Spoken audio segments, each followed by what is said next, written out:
حج ایک ایسی عبادت ہے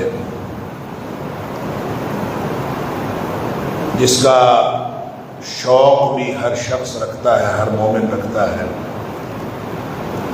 اور یہ پوری زندگی میں ایک مرتبہ ہر اس شخص کے لیے فرض ہے جو زاد راہ اور سواری کا خرچہ برداشت کر سکتا ہوں۔ اس لیے کہ قرآن نے جب یہ سہولت پیدا کر دی کہ وَلِلَّهِ عَلَى النَّاسِ حِجُّ الْبَيْتِ مَنِ اسْتَطَاعَ إِلَيْهِ سَبِيلًا،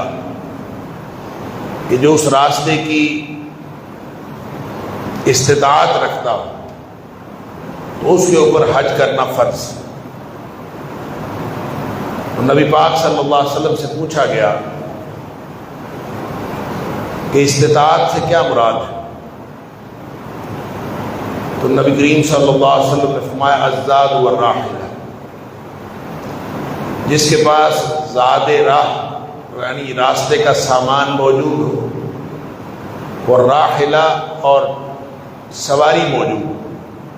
یہ دونوں چیزیں اگر کسی کے پاس موجود ہیں تو اس کا مطلب ہے اس کے پاس استطاعت موجود ہے۔ اس کی تشریح علماء کرام نے یوں کی ہے کہ اگر کسی شخص کے پاس اپنے گھر کے اخراجات نکال کر، اپنے اہل خانہ کے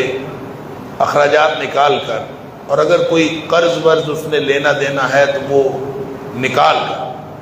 اگر اس کے پاس اتنے پیسے ہیں کہ وہ حج کے لیے راستے کا سامان بھی مہیا کر سکتا ہے اور سواری کا ٹکٹ بھی مہیا کر سکتا ہے، اور پھر بھی اگر وہ حج نہیں کرتا تو قرآن نے تو کہا وَمَنْ كَفَرَ فَإِنَّ اللَّهَ غَنِيٌّ عَنِ الْعَالَمِينَ، کہ جو شخص کفر کرتا ہے، یعنی یہ آیت جہاں وَلِلَّهِ عَلَى النَّاسِ حِجُّ الْبَيْتِ مَنِ اسْتَطَاعَ إِلَيْهِ سَبِيلًا فرمایا، تو اس کے آخر میں فرمایا وَمَنْ كَفَرَ، جو شخص کفر کرے پھر اللہ سارے جہانوں سے بے پرواہ ہے، بے نیاز ہے، اس کو تو کسی کی کوئی پرواہ نہیں۔ تو اس کا مطلب ہے جو استطاعت ہونے کے باوجود بھی حج نہ کرے تو گویا وہ کفر کرتا ہے۔ اور اس کی تشریح پھر نبی پاک صلی اللہ علیہ وسلم نے حدیث کے اندر آتی ہے، جس کے بارے میں بعض لوگوں نے اس حدیث کو مرفوع نہیں کہا بلکہ موقوف کہا ہے کہ عمر فاروق رضی اللہ عنہ کا قول ہے۔ تو وہ قول ہو عمر فاروق رضی اللہ تعالیٰ عنہ کا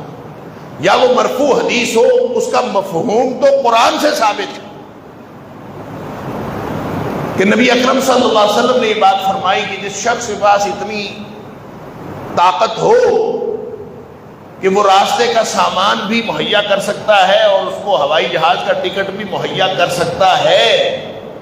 اور پھر بھی وہ حج نہ کرے،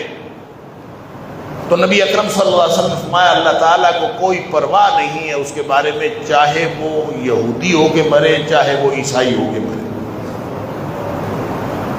اس قدر ضروری بات، یعنی صرف یہ شوق کی بات نہیں، شوق تو شاید ہر مومن کے دل میں ہے، لیکن کوئی شخص اگر باوجود استطاعت کے حج نہیں کرتا تو اس کے اوپر تو گویا اللہ کی طرف سے ایک وعید نازل ہوتی ہے، جو قرآن نے بھی کہہ دیا وَمَنْ كَفَرَ فَإِنَّ اللَّهَ غَنِيٌّ عَنِ الْعَالَمِينَ، جس شخص نے کفر کیا اللہ تعالیٰ جہانوں سے بے نیاز، اللہ کو کوئی پرواہ نہیں۔ تو اسی کی وضاحت حدیث میں کی گئی کہ چاہے وہ یہودی ہو کے مرے چاہے وہ عیسائی ہو کے مرے، اللہ کو کوئی پرواہ نہیں اس بات۔ تو اس کا مطلب یہ ہے کہ ہر شخص کو اپنی استطاعت کا جائزہ لینا چاہیے اور اپنے آپ کو اسیس کرنا چاہیے کہ وہ اس کے اوپر حج فرض ہے کہ نہیں۔ اگر اس کے پاس اتنا سرمایہ موجود ہے گھر والوں کے اخراجات نکال کر اور پھر وہ حج نہیں کرتا تو اس کے اوپر سخت وعید۔